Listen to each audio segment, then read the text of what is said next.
First question. Is there a difference between a Lorry's blockade and a grain dispute? Well, let's go for similarities and differences. Can you give a couple of them? Well, the similarity, one main similarity is quite simple. We do see that a big chunk of Polish businesses are still unclear of how they should handle the openness of Ukrainian market to the European market. They do remember that 20 years ago, specifically, they were in the same situation entering European market. And so they do understand that they can use this situation as an opportunity to achieve more favorable treatment, both from Ukrainian and European side. And we do see that both the lorry freighters and the farmers are using it the same way. They're trying to negotiate better terms for trans-border crossings with Ukraine and better terms with the Brussels. That's the main similarity. But if we speak about the differences, the first main difference is that the farmers' protest and basically the grain crisis on the border is mainly about money, mainly about businesses and mainly about business schemes.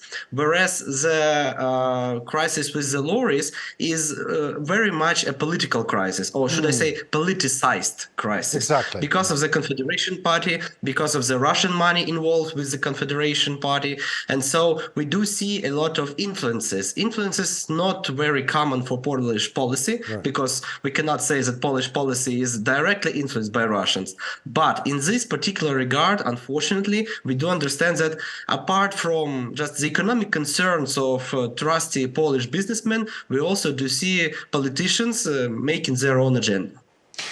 All right, well then, educate me. Why the farmers joined the freight carriers in this strike? Is that the last hope for them to deliver their message, or what?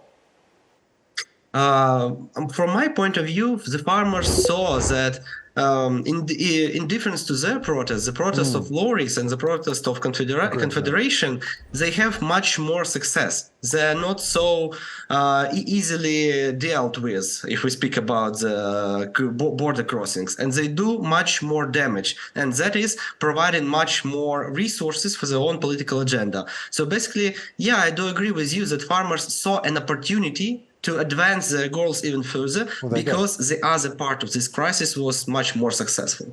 So how did the September strikes of Polish farmers end, after all? Can you remember?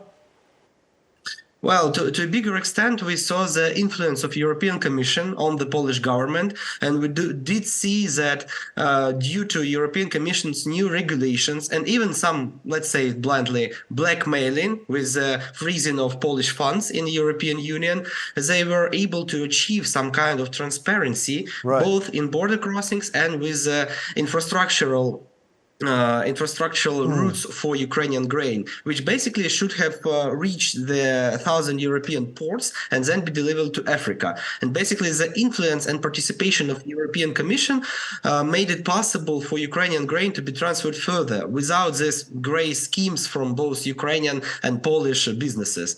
But as of now, if we speak about this particular protest, we do not see any such active involvement at this stage. Okay, but do you believe that any renewed vigor or any renewed protest is possible, ignited by all this current mayhem? If we speak about Polish farmers, sure, they will try to use the current situation to their advantage. And they definitely may choose to follow this protest alone. But we should not forget that at this time we have several court cases, both from Ukrainian commerce and commerce how should I put it? Commerce and trade associations, and both from Polish commerce and trade associations. This is a common court cases against Confederation as a political party and against these businesses, these infrastructure businesses that are blocking the border. We do see a lot of communication on national levels between the governments, between the Ministry of Infrastructure, of Economy. So yeah, they definitely, I mean farmers, may choose to take an active part in this protest. But apart from that, we do see a lot of new measures being taken, and we do see a lot of steps that are willing to demolish this protest entirely. So I do not think that the farmers' participation will be of great importance.